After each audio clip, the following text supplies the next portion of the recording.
नमस्कार, आप देख रहे हैं न्यूज़ वन हिंदुस्तान और इस वक्त की सुपरफास्ट खबरों में मैं आपके साथ साक्षी गिरी। हरियाणा प्रवर्तन निदेशालय ईडी ने ट्रांसपोर्ट क्रेडिट घोटाले की जांच के तहत गुरुग्राम में आपके राज्यसभा सांसद संजीव अरोड़ा की कंपनी और आवास पर छापा मारा। प्रवर्तन निदेशालय ने विदेशी लेन देन से जुड़े परिवहन टेंडर घोटाले की जांच के तहत पंजाब के पूर्व कैबिनेट मंत्री भारत भूषण आंसू से जुड़े फाइनेंसर हेमंत सोदा और आपके राज्यसभा सांसद संजीव अरोड़ा के घरों पर छापेमारी की। प्रधानमंत्री मोदी ने राष्ट्रपति भवन में मालदीव के राष्ट्रपति मोहम्मद मुइज़्ज़ू के औपचारिक स्वागत में भाग लिया। केंद्रीय कृषि मंत्री शिवराज सिंह चौहान का बड़ा बयान, झारखंड में लागू होगा एनआरसी, नागरिकता का रजिस्टर बनेगा और विदेशी घुसपैठियों को चुन चुनकर बाहर निकाला जाएगा। उन्होंने कहा, यह चुनाव केवल मुख्यमंत्री बनाने या किसी पार्टी की सत्ता के लिए नहीं है, यह झारखंड को बचाने का चुनाव है। बेटी, माटी और रोटी, इन तीनों की रक्षा करना हमारा संकल्प है। उन्होंने कहा, बांग्लादेशी घुसपैठियों के कारण झारखंड की डेमोग्राफी परिवर्तित हो रही है। स्थाल परगना पर आदिवासी आबादी 44 से घटकर 48 रह गई है। बांग्लादेशी घुसपैठियों के कारण हिंदू आबादी भी प्रभावित हुई है। उन्होंने कहा, वोट बैंक की लालच में हेमंत सोरेन और गठबंधन की सरकार घुसपैठियों को संरक्षण दे रही है। घुसपैठियों के आधार कार्ड को और वोटर आईडी कार्ड बनाया जा रहा है। यह देश के लिए बड़ा खतरा है।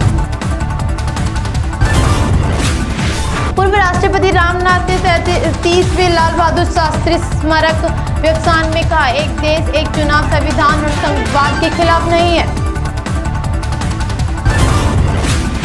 उन्होंने कहा, एक साथ चुनाव कराने का विचार संविधान निर्माताओं का था, इसलिए यह असंवैधानिक नहीं हो सकता।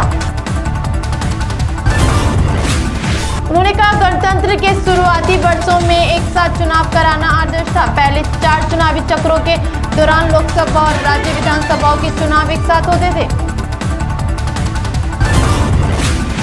एक साथ चुनाव कराने का यह चक्र वर्ष 1968 में टूट गया था, जब तत्कालीन केंद्र सरकार ने अनुच्छेद 356 के तहत अपनी शक्ति का प्रयोग करते हुए कई राज्य विधानसभाओं को समय से पहले भंग कर दिया गया था।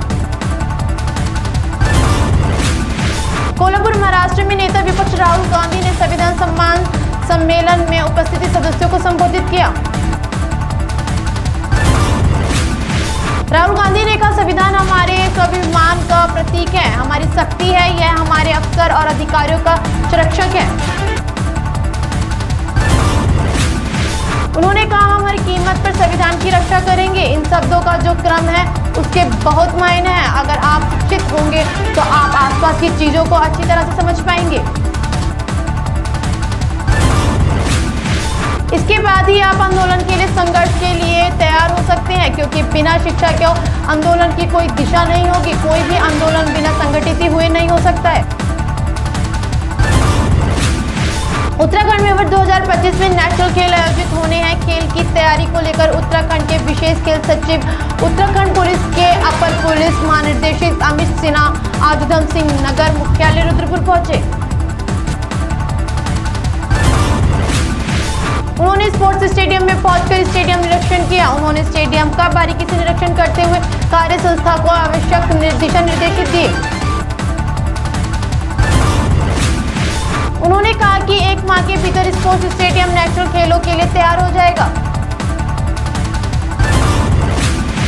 उन्होंने बताया, प्रदेश की सरकार लगातार खेलों को बढ़ावा देने के लिए योजनाएं ला रही है और खिलाड़ियों को भी प्रोत्साहित करने के लिए तमाम पुरस्कार नौकरियों में आरक्षण दिए जा रहे हैं।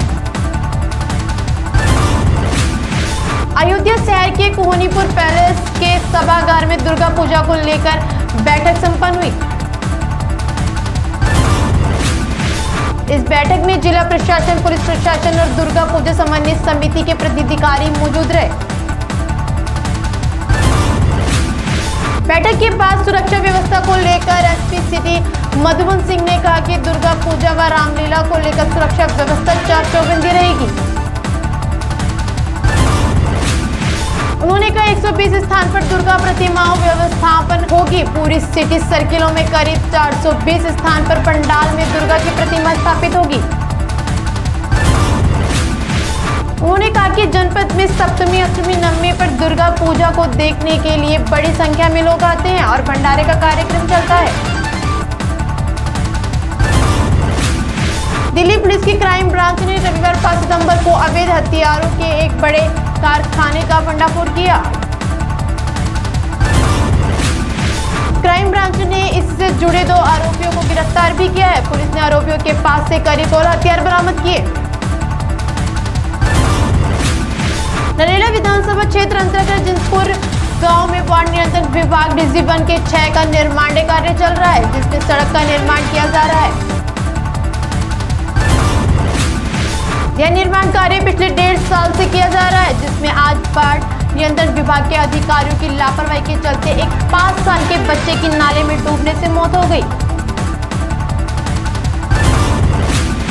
क्योंकि जिस जगह नाले का निर्माण किया गया है उसी जगह नाले के ऊपर कोई भी ढकान नहीं डाला गया। बीच में नाला खुला पड़ा है, जिसकी वजह से बच्चा खेलते खेलते उस नाले के अंदर गिर गया। जानकारी अलीपुर थाने में दर्ज कराई गई, जिसके बाद अलीपुर थाना पुलिस की टीम भी मौके पर पहुंची और सबको कब्जे में लेकर मामले की जांच में जुटी। बने रहे खबरों में, देखते रहे न्यूज़ 1 हिंदुस्तान। नमस्कार। आप देख रहे हैं न्यूज़ 1 हिंदुस्तान।